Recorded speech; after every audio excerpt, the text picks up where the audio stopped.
Assalamualaikum warahmatullahi wabarakatuh. Alhamdulillah, masyukur ala ni'amillah. Bapak Ibu semuanya, calon-calon instruktur Bimtek Tindak Lanjut AKMI yang berbahagia. Semoga semuanya sehat, semuanya tetap bahagia. Saya doakan semoga semuanya lulus, semuanya diterima. Sisi Allah Subhanahu wa taala. Amin Allahumma amin.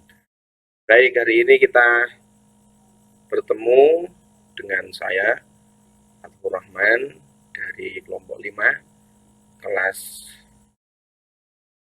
IDSB 01, dan saya hari ini akan menyampaikan materi tentang pemaknaan hasil AKMI literasi sosial budaya. Sebelumnya perlu kita refresh dulu ya, kita memecahkan kejenuhan kita yang sudah beberapa hari ini track melakukan pelatihan biar tidak terlalu jenuh dan biar bisa fokus ya. Kita rehat sejenak untuk memecah kejenuhan.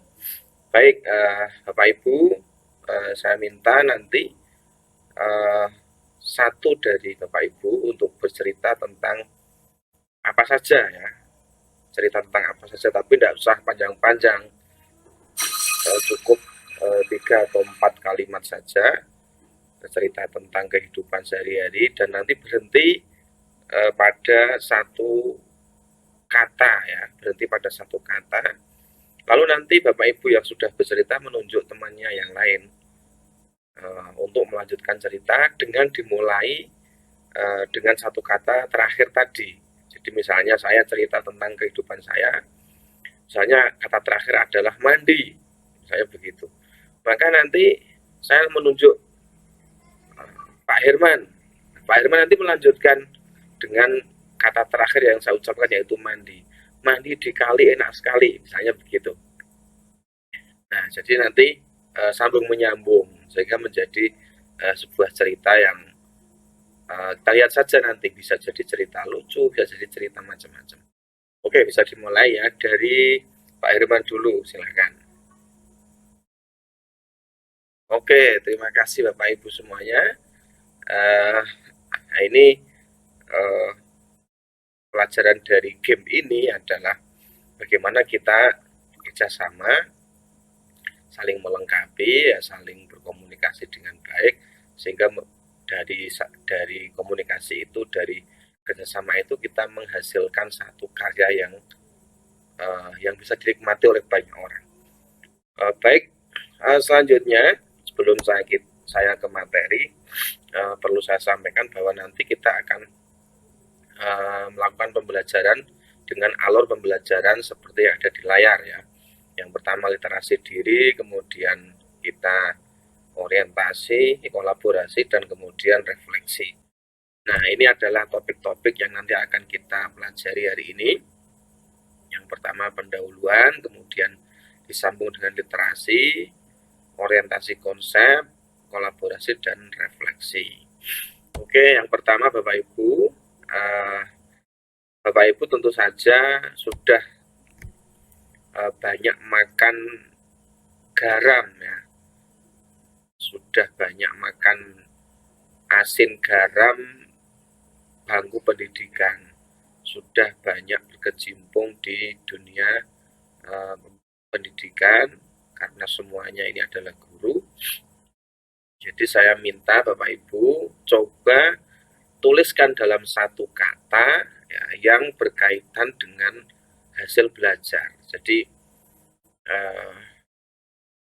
Bapak Ibu nanti bisa menuliskan satu kata itu melalui menti.com. Silahkan, nanti saya tunggu selama 5 menit ya. Tuliskan satu kata yang menggambarkan tentang hasil belajar. Sudah ada beberapa yang masuk ya. Ada prestasi ya, kemudian tujuan belajar, atau ada yang juga menulis capaian, ada yang menulis perubahan perilaku, oke, ada yang menulis keterampilan. Oke, jadi bisa saya simpulkan bahwa hasil belajar adalah perubahan perilaku akibat dari adanya pembelajaran. Perubahan perilaku ini bisa dikelompokkan sebagaimana tujuan pembelajaran, yaitu dari sisi kognitif, psikomotorik maupun afektif. Karena memang belajar itu sesungguhnya adalah proses perubahan perilaku, sehingga hasil belajar hasilnya adalah perubahan perilaku. Nah, perilaku itu bukan sekedar yang tampak ya, bahwa perilaku itu dalam dunia pembelajaran, dunia pendidikan itu salah satunya adalah pengetahuan, kemudian keterampilan dan sikap. Baik, untuk selanjutnya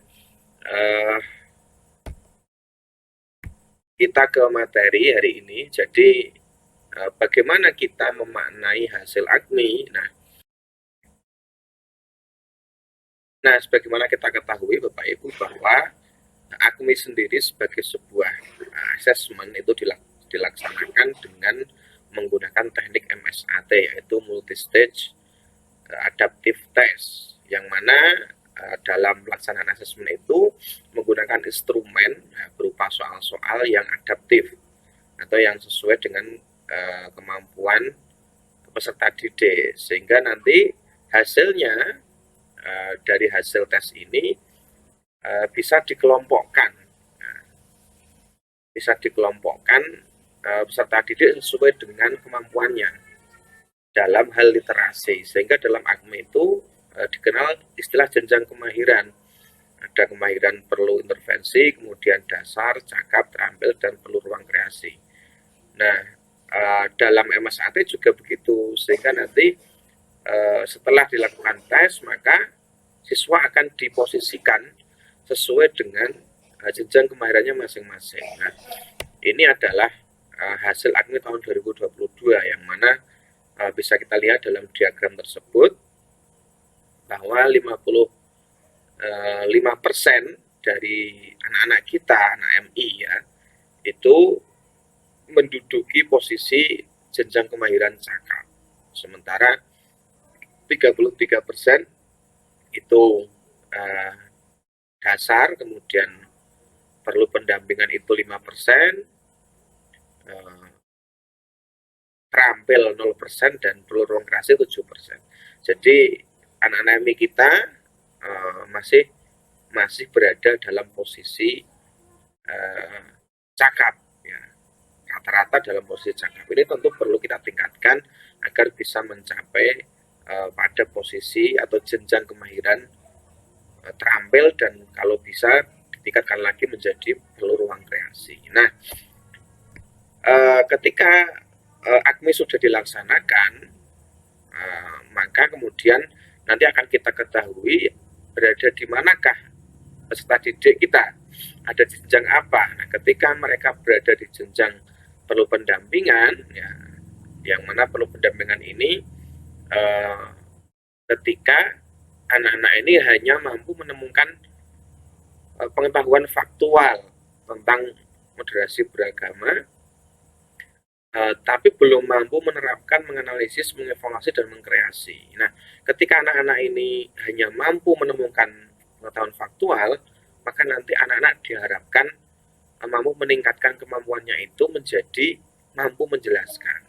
Nah, disinilah guru kemudian hendaknya memberikan penguatan, ya, memberikan penguatan dan pengayaan, sehingga nanti siswa, peserta didik bisa meningkatkan kemampuannya. Begitu juga yang anak-anak yang ada di jenjang kemahiran dasar, maka siswa harus mampu menaikkan levelnya, ya, meningkatkan kemampuannya. Yang hanya bisa menemukan dan menjelaskan harus naik lagi menjadi menerapkan dan menganalisis. Nah, di sini tugas guru adalah menguatkan agar siswa nanti bisa mencapai level di atasnya. Begitu juga ketika siswa itu ada di level kemahiran cakap. Nah, di sini di level kemahiran cakap ini, siswa sudah mampu menemukan, menjelaskan, dan menerapkan pengetahuan konseptual, tapi belum mampu menganalisis, mengevaluasi, dan mengkreasi. Sehingga ini menjadi tugas guru untuk menguatkan mereka agar nanti mampu menganalisis pengetahuan konseptual. Nah, sehingga nanti bisa naik ke level terampil. Nah, di level terampil ini siswa atau peserta didik sudah mampu menemukan, menjelaskan, menerapkan dan menganalisis pengetahuan konseptual, tapi belum mampu mengevaluasi dan mengkreasi. Nah, tugas guru ya menguatkan mereka agar bisa sampai pada level perlu ruang kreasi. Nah, ketika siswa sudah mencapai peluang kreasi, maka tugas guru adalah ya menyediakan ruang kreasi itu sehingga siswa nanti bisa berkreasi. Nah, dengan demikian ya berdasarkan hasil rapot AKMI, ya, maka kompetensi siswa dalam hal berliterasi ini sudah bisa diidentifikasi sehingga bisa diketahui kelebihan dan kelemahan mereka. Nah, dengan begitu nanti Bapak Ibu guru bisa melakukan tindak lanjut. Apa yang harus dilakukan? Nah, yang dilakukan adalah ketika mereka ini belum mampu mencapai level yang diharapkan, maka tugas guru harus menguatkan. Ya, tugas guru harus menguatkan ketika mereka masih ada di level dasar, misalnya anak MI di level dasar, maka nanti upaya guru supaya dia mencapai level yang lebih tinggi, guru harus melakukan reinforcement, ya, melakukan penguatan agar siswa ini bisa mendaki level-level di atasnya. Nah, tujuan dari penguatan ini untuk memberikan informasi atau umpan balik bagi siswa atas respon yang diberikan sebagai suatu dorongan atau koreksi dari yang telah dilakukan oleh siswa itu. Nah, ketika siswa ini sudah mencapai levelnya, maka tugas guru adalah melakukan pengayaan. Ya, dengan cara apa? Dengan cara menyediakan suatu program belajar yang memfasilitasi peserta didik untuk memberi mendapatkan informasi yang lebih banyak sehingga dia semakin kaya dengan informasi. Nah, tujuannya tentu saja ini memberikan memberikan fasilitas kepada peserta didik agar wawasannya, pemahamannya terhadap literasi, terhadap materi itu semakin luas dan semakin dalam. Gitu. Nah, oke. Setelah materi yang kita bahas bersama-sama, selanjutnya saya minta Bapak Ibu untuk membagi kelas ini menjadi 5 atau 6 kelompok ya. Bapak Ibu bisa menggunakan kelompok yang sudah ada. Nah, nanti silakan seperti biasanya kelompok yang sudah ada nanti bergabung bekerja lewat breakout room yang sudah disediakan. Nah, nanti silakan Bapak Ibu mencermati bahan ajar terkait dengan konten komitmen kebangsaan, toleransi, dan inklusif dan akomodatif, lalu buatlah model penguatan dan pengayaan sesuai dengan tingkat kemahiran masing-masing. Jadi nanti Bapak Ibu guru tidak perlu membuat semua jenjang kemahiran ya, cukup nanti dibagi saja. Berarti kalau sesuai dengan kelompoknya ya, ada 6 kelompok, nanti tinggal tingkat kemahiran itu dikerjakan masing-masing kelompok. Nah, setelah itu nanti kita kembali ke ruang utama dan kita presentasi ya. Saya beri waktu kurang lebih sekitar 1 jam ya, sehingga nanti jam 4 sore Bapak Ibu sudah kembali ke ruang utama.